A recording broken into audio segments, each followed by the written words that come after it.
The Count of Monte Cristo by Alexandre Dumas. Chapter 21.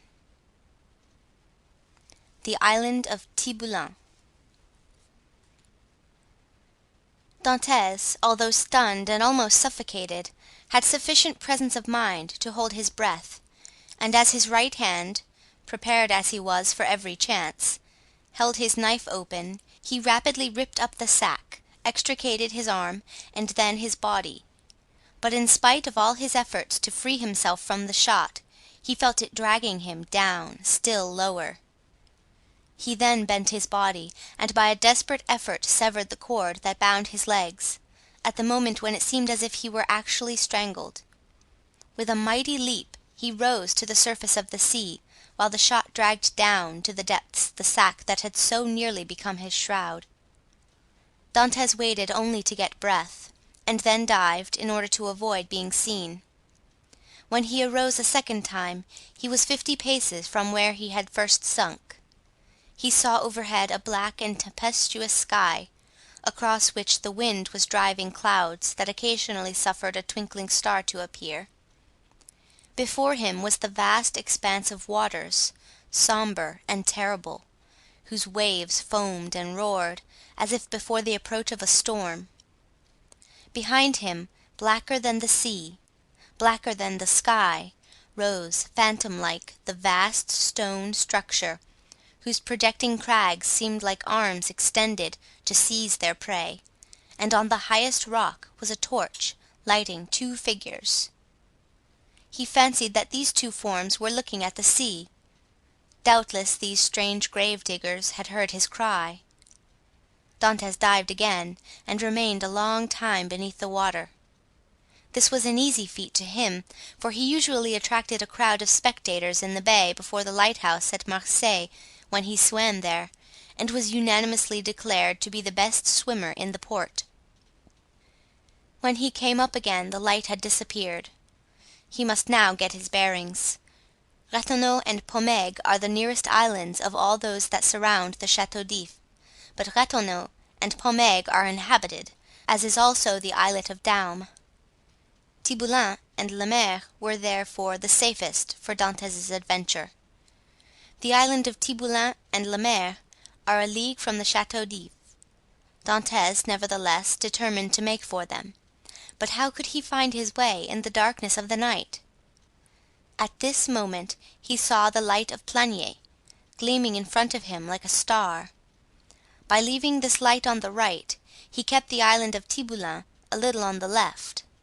By turning to the left, therefore, he would find it. But, as we have said, it was at least a league from the Château d'If to this island. Often in prison Faria had said to him, when he saw him idle and inactive, "Dantès, you must not give way to this listlessness.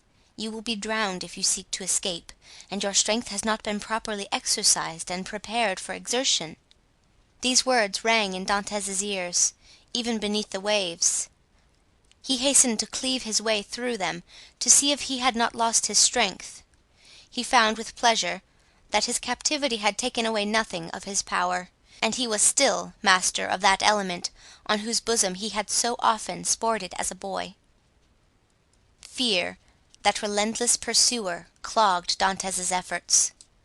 He listened for any sound that might be audible, and every time that he rose to the top of a wave he scanned the horizon and strove to penetrate the darkness. He fancied that every wave behind him was a pursuing boat, and he redoubled his exertions, increasing rapidly his distance from the chateau, but exhausting his strength. He swam on still, and already the terrible chateau had disappeared in the darkness. He could not see it, but he felt its presence. An hour passed, during which Dantès, excited by the feeling of freedom, continued to cleave the waves. "Let us see," said he. "I have swum about an hour, but as the wind is against me, that has retarded my speed. However, if I am not mistaken, I must be close to Tiboulen. But what if I were mistaken?" A shudder passed over him. He sought to tread water in order to rest himself, but the sea was too violent, and he felt that he could not make use of this means of recuperation. "Well," said he, I will swim on until I am worn out or the cramp seizes me, and then I shall sink." And he struck out with energy or despair. Suddenly the sky seemed to him to become still darker and more dense, and heavy clouds seemed to sweep down towards him. At the same time he felt a sharp pain in his knee. He fancied for a moment that he had been shot and listened for the report, but he heard nothing. Then he put out his hand and encountered an obstacle, and with another stroke knew that he had gained the shore. Before him rose a grotesque mass of rocks that resembled nothing so much as a vast fire petrified at the moment of its most fervent combustion. It was the island of Tiboulen. Dantès rose, advanced a few steps, and with a fervent prayer of gratitude stretched himself on the granite, which seemed to him softer than down. Then, in spite of the wind and rain, he fell into the deep, sweet sleep of utter exhaustion. At the expiration of an hour Edmond was awakened by the roar of thunder. The tempest was let loose and beating the atmosphere with its mighty wings. From time to time a flash of lightning stretched across the heavens like a fiery serpent, lighting up the clouds that rolled on in vast chaotic waves. Dantès had not been deceived. He had reached the first of the two islands, which was, in fact, Tiboulen. He knew that it was barren and without shelter, but when the sea became more calm, he resolved to plunge into its waves again and swim to La Mer, equally arid but larger, and consequently better adapted for concealment. An overhanging rock offered him a temporary shelter, and scarcely had he availed himself of it when the tempest burst forth in all its fury. Edmond felt the trembling of the rock beneath which he lay. The waves, dashing themselves against it, wetted him with their spray. He was safely sheltered, and yet he felt dizzy in the midst of the warring of the elements and the dazzling brightness of the lightning. It seemed to him that the island trembled to its base, and that it would, like a vessel at anchor, break moorings and bear him off into the center of the storm. He then recollected that he had not eaten or drunk for 24 hours. He extended his hands and drank greedily of the rainwater that had lodged in a hollow of the rock. As he rose, a flash of lightning, that seemed to rive the remotest heights of heaven, illumined the darkness. By its light, between the island of Le Maire and Cape Croiselle, a quarter of a league distant, Dantès saw a fishing boat driven rapidly like a spectre before the power of winds and waves. A second after, he saw it again, approaching with frightful rapidity. Dantès cried at the top of his voice to warn them of their danger, but they saw it themselves. Another flash showed him 4 men clinging to the shattered mast and the rigging, while a fifth clung to the broken rudder. The men he beheld saw him undoubtedly, for their cries were carried to his ears by the wind. Above the splintered mast, a sail, rent to tatters, was waving. Suddenly the ropes that still held it gave way, and it disappeared in the darkness of the night like a vast sea-bird. At the same moment a violent crash was heard and cries of distress. Dantès from his rocky perch saw the shattered vessel, and among the fragments the floating forms of the hapless sailors. Then all was dark again. Dantès ran down the rocks at the risk of being himself dashed to pieces. He listened, he groped about, but he heard and saw nothing. The cries had ceased and the tempest continued to rage. By degrees the wind abated. Vast gray clouds rolled towards the west, and the blue firmament appeared studded with bright stars. Soon a red streak became visible in the horizon. The waves whitened, a light played over them, and gilded their foaming crests with gold. It was day. Dantès stood mute and motionless before this majestic spectacle, as if he now beheld it for the first time. And indeed, since his captivity in the Château d'If, he had forgotten that such scenes were ever to be witnessed. He turned toward the fortress and looked at both sea and land. The gloomy building rose from the bosom of the ocean with imposing majesty, and seemed to dominate the scene. It was about 5 o'clock. The sea continued to get calmer. "In 2 or 3 hours," thought Dantès, "the turnkey will enter my chamber, find the body of my poor friend, recognize it, seek for me in vain, and give the alarm. Then the tunnel will be discovered. The men who cast me into the sea, and who must have heard the cry I uttered, will be questioned. The boats filled with armed soldiers will pursue the wretched fugitive. The cannon will warn everyone to refuse shelter to a man wandering about naked and famished. The police of Marseilles will be on the alert by land, whilst the governor pursues me by sea. I am cold, I am hungry, I have lost even the knife that saved me. Oh, my God, I have suffered enough, surely. Have pity on me, and do for me what I am unable to do for myself." As Dantès, his eyes turned in the direction of the Château d'If, uttered this prayer, he saw off the farther point of the island of Pomègue a small vessel with lateen sail skimming the sea like a gull in search of prey, and with his sailor's eye he knew it to be a Genoese tartan. She was coming out of Marseilles harbor and was standing out to sea rapidly, her sharp prow cleaving through the waves. "Oh," cried Edmond, "to think that in half an hour I could join her, did I not fear being questioned, detected, and conveyed back to Marseilles! What can I do? What story can I invent? Under pretext of trading along the coast, these men, who are in reality smugglers, will prefer selling me to doing a good action. I must wait, but I cannot. I am starving. In a few hours my strength will be utterly exhausted. Besides, perhaps I have not been missed at the fortress. I can pass as one of the sailors wrecked last night. My story will be accepted, for there is no one left to contradict me." As he spoke, Dantès looked toward the spot where the fishing vessel had been wrecked, and started. The red cap of one of the sailors hung to a point of the rock, and some timbers that had formed part of the vessel's keel floated at the foot of the crag. In an instant Dantès' plan was formed. He swam to the cap, placed it on his head, seized one of the timbers, and struck out so as to cut across the course the vessel was taking. "I am saved," murmured he, and this conviction restored his strength. He soon saw that the vessel, with the wind dead ahead, was tacking between the Château d'If and the Tower of Planier. For an instant he feared lest, instead of keeping in shore, she should stand out to sea, but he soon saw that she would pass, like most vessels bound for Italy, between the islands of Jaros and Casalegagnes. However, the vessel and the swimmer insensibly neared one another, and in one of its tacks the tartan bore down with 1/4 of a mile of him. He rose on the waves, making signs of distress, but no one on board saw him, and the vessel stood on another tack. Dantès would have shouted, but he knew that the wind would drown his voice. It was then he rejoined at his precaution in taking the timber, for without it he would have been unable, perhaps, to reach the vessel, certainly to return to shore, should he be unsuccessful in attracting attention.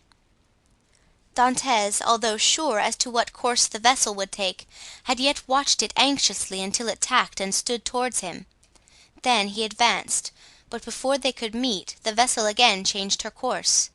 By a violent effort he rose half out of the water, waving his cap and uttering a loud shout peculiar to sailors. This time he was both seen and heard, and the tartan instantly steered towards him. At the same time he saw they were about to lower the boat. An instant after, the boat, rowed by 2 men, advanced rapidly towards him. Dantès let go of the timber, which he now thought to be useless, and swam vigorously to meet them.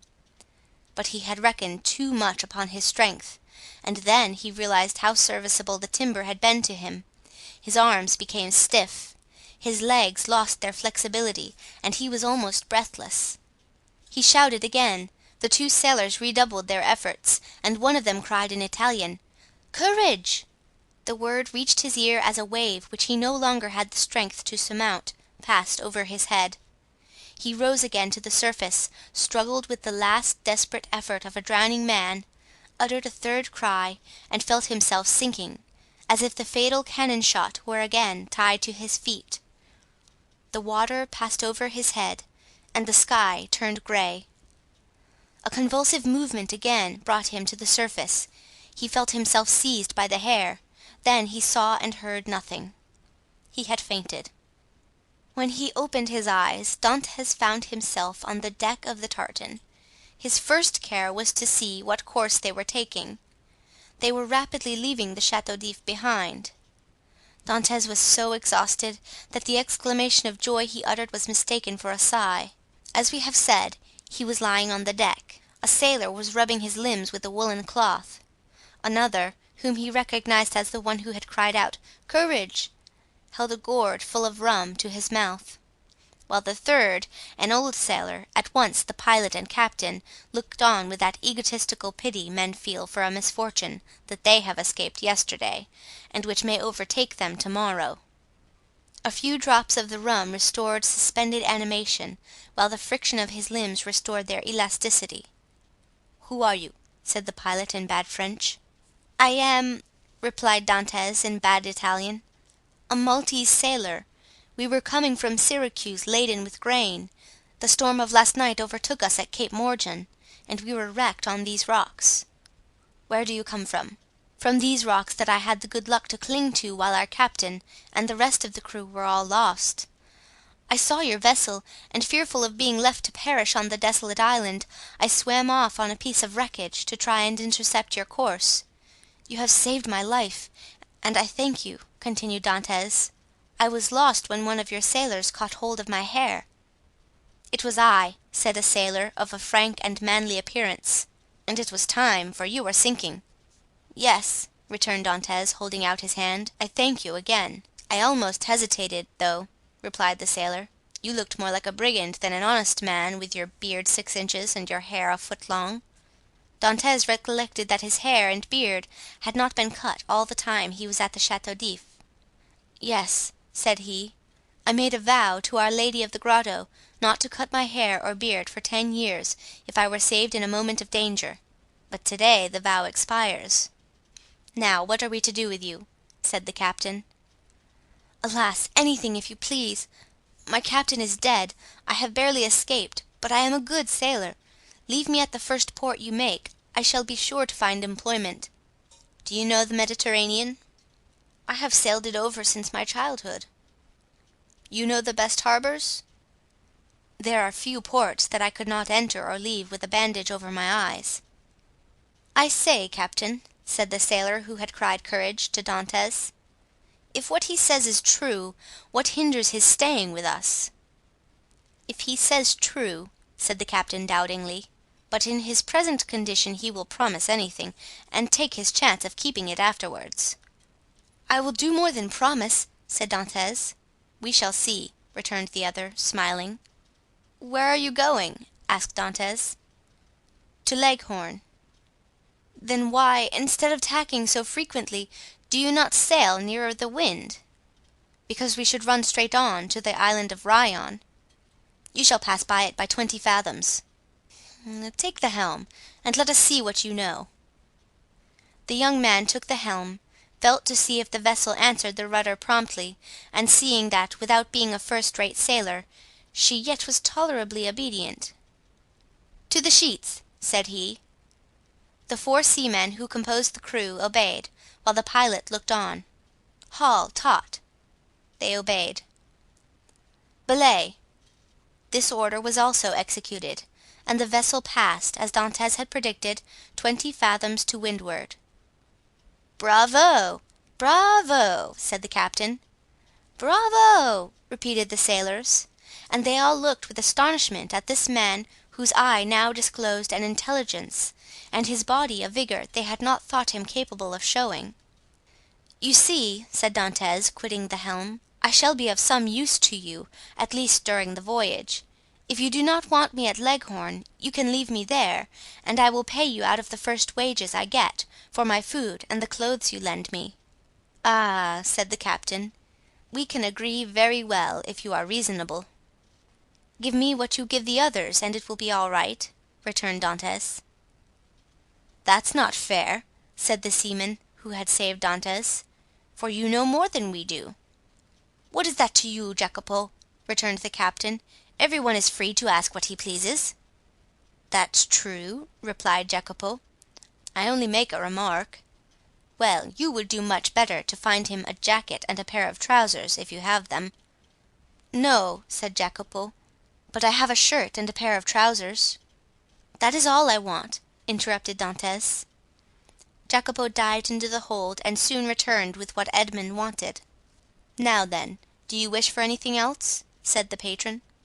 "A piece of bread and another glass of the capital rum I tasted, for I have not eaten or drunk for a very long time." He had not tasted food for 40 hours. A piece of bread was brought, and Jacopo offered him the gourd. "Larboard your helm!" cried the captain to the steersman. Dantès glanced that way as he lifted the gourd to his mouth, then paused with his hand in mid-air. "Hollo! What's the matter at Chateau d'If?" said the captain. A small white cloud, which had attracted Dantès' attention, crowned the summit of the bastion of the Chateau d'If. At the same moment the faint report of a gun was heard. The sailors looked at one another. "What is this?" asked the captain. "A prisoner has escaped from the Chateau d'If, and they are firing the alarm gun," replied Dantès. The captain glanced at him, but he had lifted the rum to his lips and was drinking it with so much composure that suspicions, if the captain had any, died away. "At any rate," murmured he, "if it be, so much the better, for I have made a rare acquisition." Under pretense of being fatigued, Dantès asked to take the helm. The steersman, glad to be relieved, looked at the captain, and the latter by a sign indicated that he might abandon it to his new comrade. Dantès could thus keep his eye on Marseilles. "What is the day of the month?" he asked Jacopo, who sat down beside him. "The 28th of February." "In what year?" "In what year? You ask me in what year?" "Yes," replied the young man, "I ask you in what year." "You have forgotten, then?" "I got such a fright last night," replied Dantès, smiling, "that I have almost lost my memory. I ask you, what year is it?" "The year 1829," returned Jacopo. It was 14 years, day for day, since Dantès' arrest. He was 19 when he entered the Chateau d'If. He was 33 when he escaped. A sorrowful smile passed over his face. He asked himself what had become of Mercédès, who must believe him dead. Then his eyes lighted up with hatred as he thought of the 3 men who had caused him so long and wretched a captivity. He renewed against Danglars, Fernand and Villefort the oath of implacable vengeance he had made in his dungeon. This oath was no longer a vain menace, for the fastest sailor in the Mediterranean would have been unable to overtake the little tartan, that with every stitch of canvas set was flying before the wind to Leghorn.